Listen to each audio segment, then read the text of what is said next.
Hello， 各位朋友，歡迎嚟到第二頭條，我係主播 Chelsea。今日我哋嚟傾下香港50蚊兩餸飯瘋狂內卷，狂約老字號啊！呢一份窮鬼套餐正喺度霸佔香港，連老字號都嚟賣，網友執笠先兆。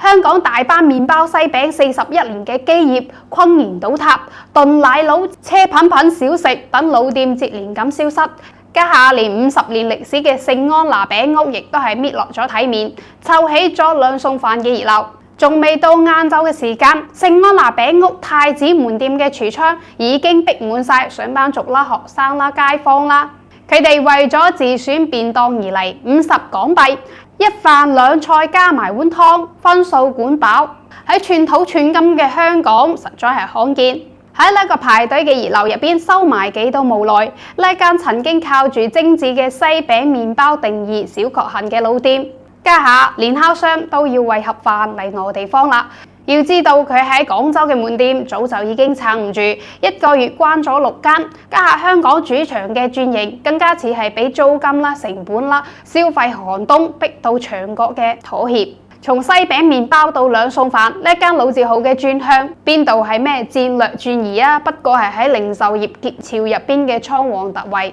當儀式感消費被市民嘅揞住荷包激得粉碎，當同行一個個冧埋，曾經嘅非日常只能夠向日常剛需扼土生機。只係當麵包香俾盒飯嘅香味覆蓋嗰陣，呢個到底係絕地求生嘅新路呢？定係滑向末路嘅信號呢？實際上，聖安娜餅屋嘅轉型同埋近年嚟香港零售業嘅結業潮係甩唔到關係嘅。就喺香港嘅街頭，曾經熟悉嘅店鋪招牌消失嘅速度比季節更替仲要快。旺角彌敦道上邊，每隔幾個鋪位就可以睇到吉屋出租呢個招貼，有啲玻璃門上邊仲殘留住上一間店鋪嘅 logo 印記，被雨水沖刷得模糊唔清。6月24號，陪伴住香港人41年首創出冰皮月餅嘅大班麵包西餅宣布全線停業。公司解釋停業嘅原因，近期受到咗好多難以預計而且係不可抗拒嘅衝擊，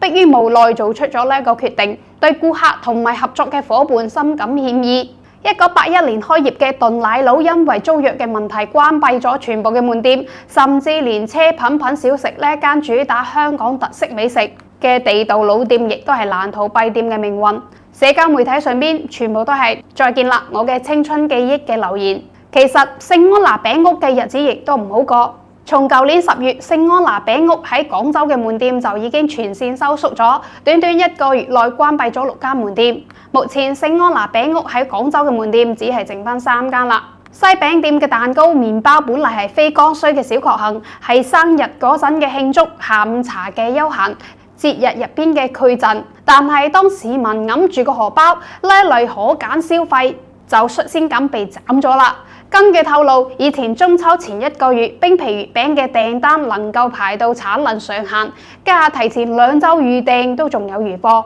曾經週末下晝逼滿晒家長同埋細路仔嘅 DIY 烘焙區，家下就經常空住大半座位。大家唔係唔想享受啦，係個荷包唔允許。聖安娜餅屋喺賣餅賣包之餘，同時賣飯，呢個睇落係唔搭調嘅融合，實質係瞄準嘅係香港市民一日3餐嘅剛需。同埋西餅嘅高毛利唔同，兩餸飯嘅回報空間可能更加薄，但係勝喺高頻次。上班族嘅午餐、學生嘅晚餐、獨居老人嘅簡餐，呢啲每日都要食嘅場景，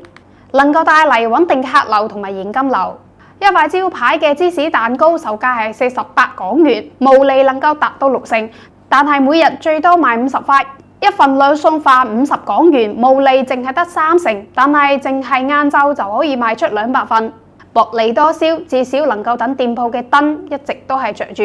而聖安娜餅屋嘅聰明之處係喺將呢一種日常性同埋自身嘅優勢結合，一個係西餅店原有嘅中央廚房體系，確保埋兩餸飯嘅出餐效率；另一個係引入咗韓式嘅風味，比如話吉列炸豬排啦、泡菜煎餅啦等等，吸引年輕嘅客群。同時仲附送埋海帶豆腐湯，用超預期嘅服務提升埋性價比。即管係呢次聖安娜餅屋嘅轉型相當之聰明，兼賣兩餸飯，店盡其用，有助分攤成本。增進效率，甚至有人認為佢一個月嘅營業額可能達到30萬港元。但係亦都有港人表示唔睇好，直言話預製品多難長久，售價偏高，有啲不倫不類，價格稍貴，冇明顯嘅優勢。但係無論點講，兩餸飯嘅流行確確實實係港人用荷包投票嘅結果。佢係藍領打工人、學生黨，甚至係 CBD 地帶嘅白領都能夠安心衝嘅窮鬼套餐。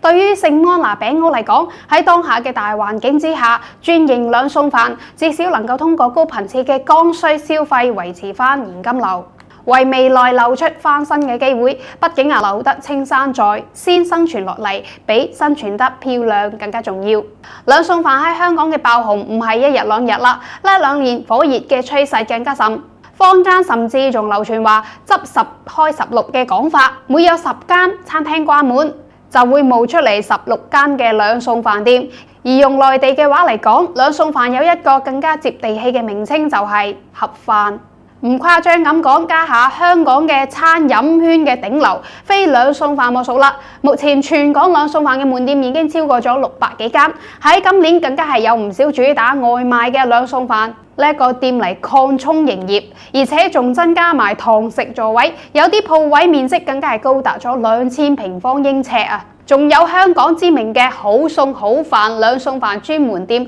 開入咗機場入邊，打破咗機場嘅精緻濾鏡。以前機場餐廳喐唔喐就成100蚊以上嘅餐食，家下使50幾蚊就可以食到一肉一餸一飯啦。唔少趕飛機嘅旅客都係拖住行李篋嚟排隊，慳埋嘅錢能夠多買一份伴手禮，成為咗大家嘅共鳴。從深水埗嘅鋪租到機場嘅美食廣場，呢一種原本屬於窮人標籤嘅平民飯，正滲透入咗香港餐飲業嘅每個角落頭。喺社交平台上邊，香港兩餸飯關注組成員已經達到咗19.3萬。組入邊嘅成員每一日都喺度交流邊間店最着數，邊度新開咗兩餸飯店。仲有人發起投票評選，話全港最好食嘅兩餸飯，參與人數超過咗5萬。就連旅客亦都會將兩餸飯寫入必食嘅清單，體驗一下最接地氣嘅香港味道。更加重要嘅係，兩餸飯打破咗香港傳統嘅階層社交壁壘啊！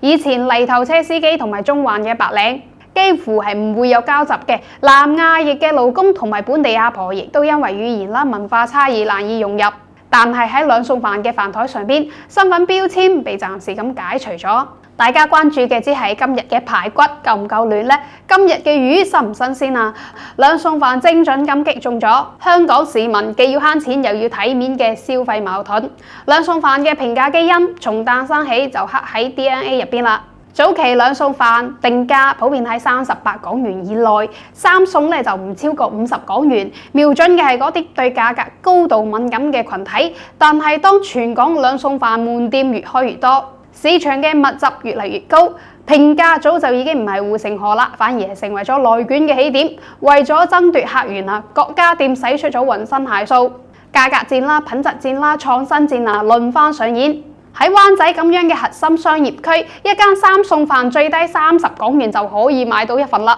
任選2款嘅肉食加埋任食嘅蔬菜，比茶餐廳一份喐唔喐就45到55港幣嘅餐點要平唔少。老細話自己係薄利多銷，房租太貴啦，只能夠靠走量，每一日賣唔夠500份就蝕本。亦都有唔拼價格，用差異化產品搣開市場缺口嘅。喺中環太子大廈入邊嘅高檔超市推出嘅豪華兩餸飯，定價68港元起，以高質嘅食材中西融合料理作招牌，包括埋法式紅酒燉牛尾啦、意大利黑醋斷肉等等。雖然話價格比普通嘅兩餸飯貴咗近1倍，但係仍然係有唔少嘅白領幫襯，佢哋覺得使68蚊就可以食到米其林級別嘅料理，比去餐廳度着數好多。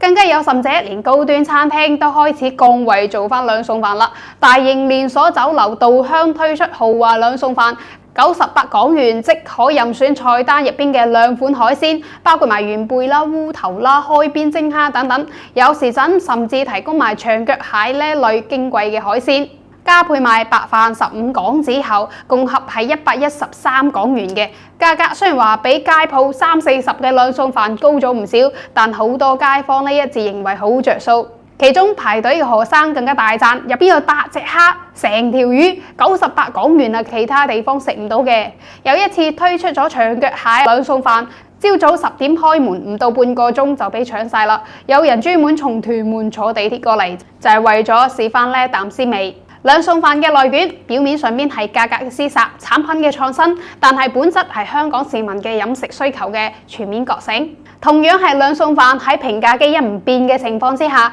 ，98港元亦都有消費者埋單，可見消費者唔再滿足於有得食，而係要食得值啊！而呢個值可能係價格平，可能係食材好，可能係味道獨特，亦都可能係食得方便舒心。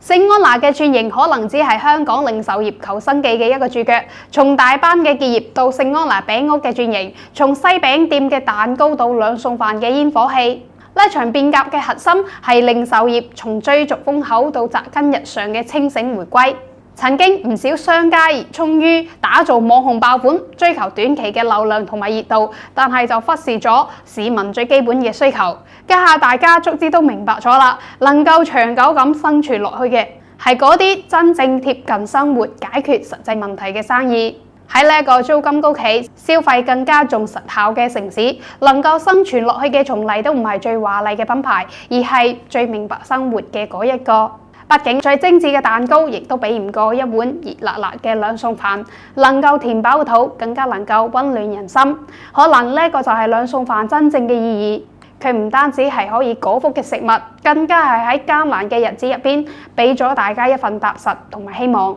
好啦，呢期就到呢度，感謝你哋嘅收睇，我哋下一期再見。